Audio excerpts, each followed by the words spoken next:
نو دغه اسلامي تعلیمات چې کوم دي دا هر مؤمن کنار دی که ښځه دی و دې ته دا حکم ورکوي چې دا خپل نظرونه کښته ساتي ولې ځکه قرآن مجید دغه آیات او نور د قرآن مجید چې کوم احکام دي چې د الله تعالی د طرفه منزل شده د هغه څخه نازل شوي نو دا خو د هر مؤمن دپاره کنر دی که ښځه د هغه دپاره یو کامل او مکمل پیغام او تعلیم دی څه کوي چې موږ احکام الهي ته شا ورګرځولې و حدیث نبوي د نبي علیه الصلاة والسلام و احادیث طیبه ته هغه ته موږ شا ورګرځولې هغه باندې موږ نه دي کړي د علماو خبرې اورو لیکن په هغه باندې عمل نه کوو زړونه مې چې زړونه مې ټول هغه د علماو پر خبرو باندې موږ ته خندا راځي د ده تر خلکو مجلس به تر ما پورې رسېدلی چې دا بعضې خلک دا وایي چې ته ګوره د علما وایي چې ګایېږي وایي ده د 1400 کاله مخ خبرې اوس په مخ راخیستې دي الیاذ بالله هغه شیطان بد عمل په کوي اخر دا رقم کفري خبره پوت دا رقم خطرناکه خبره پوت چې هغه د نبي علیه الصلاة والسلام و دور ته نو دی کوم دور وایي هغه ته کومه زمانه وایي چې د 1400 کاله مخ خبرې په مخ راخیستې نو دا معنا چې زما د بوش شعار خوښ زما د ټرمپ چې دا اوس لګېدلی د دې شعار مې خوښ دی د دې نظام مې خوښ دی د دې طریقه مې خوښه ده د کفارو طریقه مې خوښه ده د مسلمان حلیه مې نه ده خوښه څه معنا چې د 1400 کاله خبرې په مخ راخیستې دا غلطه د کفر خبره ده باید د علماو څخه خبرې اورو او احادیث طیبه چې اورو یا قرآن مجید آیاتون اورو په هغه باندې موږ څه شو عمل مفسرین حضرات لیکي چې دغه آیات چې دا کوم ما وتی ته تلاوت کوي چې په دې آیات کې الله تعالی درې بیان و د خپل بندگانو ته الله تعالی کوي چې په دې آیات کې یو حصہ د تعجب ده ادب الله تعالی و دې انسانانو ته ورشي او بل حصہ تنبیه د آگاهی الله تعالی ورکوي او دریم حصہ تهدید چې الله تعالی د هدایت لار و دې انسانانو ته ورشي چې کدا طریقه وکړي ستې د پاره به د غوړه خبره ښه خبره وي لہذا په دې کې اول شی تعجب لکه قل للمؤمنین یغضوا من ابصارهم ويحفظوا فروجهم تر دا ځکه پرې دا تعجب دي د الله تعالی له طرفه د دې آیات په دې ابتدایي حصہ کې کتابونه لیکي چې دا تعجب دی ادب دی چې مؤمنانو ته په دې کې ادب ورښول شوی دی چې د کوم شیانو څخه الله تعالی بند کړي د کوم شیانو څخه بند شوی هغه شیانو ته نظر مکوه او د خپل بندگانو ته دغه الله تعالی فرمایي چې د خپل بادار د خپل الله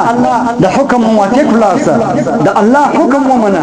په دنیا او په آخرت کې بس د پاره دا پیدا منه خبره الله تعالی او د الله رسول دا قصر و انسان ته غلط لار الله یعذ بالله نور شي دا و انسان ته شد لار شي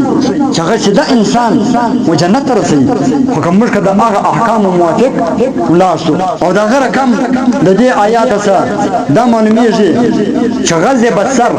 سترګې لاندې ساتل نارینه او ښځو ته ښځې و نارینه ته نه کتل دا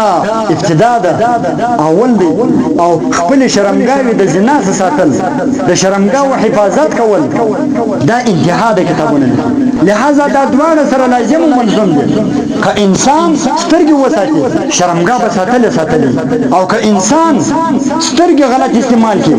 د سترګو نظر غلط استعمال کړي دا به بیا د انسان د فاره په دنیا او په آخرت کې تباہی او بربادي وي په دنیا کې به بدرنګي بې عزتي په آخرت کې خدای بیا الله تعالی ته معلوم چې کوم عذاب او تنبیه ده چې ذالک الکالهم چې دا د دې لپاره ډیره د صفای خبره ده په دې کې الله تعالی تنبیه و د خپل بندگانو ته ورکوي آگاهي ورکوي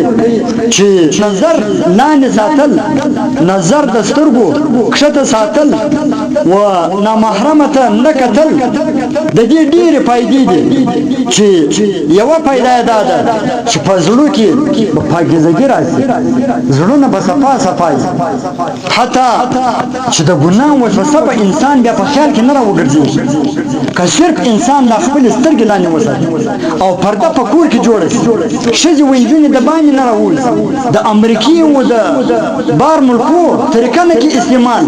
لکه هغه چې په گلیانو کې ګرځي یا په شارو کې ګرځي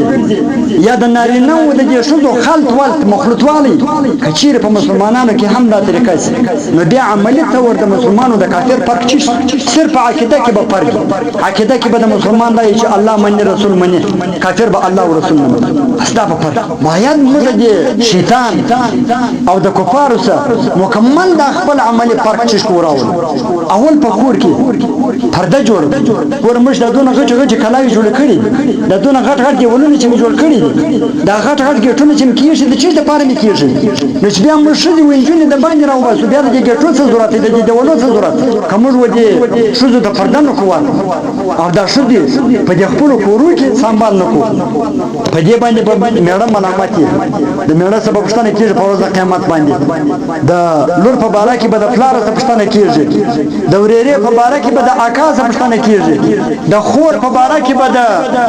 ورور سبب پښتنه کیږي ځکه نبی علیه الصلاۃ والسلام فرمایي چې کلکم راع وکلکم مسئول عن رعیته هر یو د دې څخه چې دی هغه راعي دی هر یو د دې څخه چې دی مسئول دی الله تعالی په ورځ د قیامت باندې پښتنه کوي نگهبان دی د دې خپل ما تحتو د دې باندې نگهبان د خوند ورور نگهبان د لونو بلار نگهبان د شذ په میړه نگهبان او د ورېری په اکا نگهبان د دې ټول سبا الله تعالی په ورځ د قیامت باندې پښتنه کوي دا داسې نه دي چې شذ د باندې راوته خبره ختم لور د باندې راوته خبره ختم خور د باندې راوته خبره ختم ورېره د باندې راوته خبره ختم نه د هر شی په باره کې الله تعالی چې کوي د دې انسانانو څخه پښتنه کوي او په دې کې ځکه یو فائدہ ده چې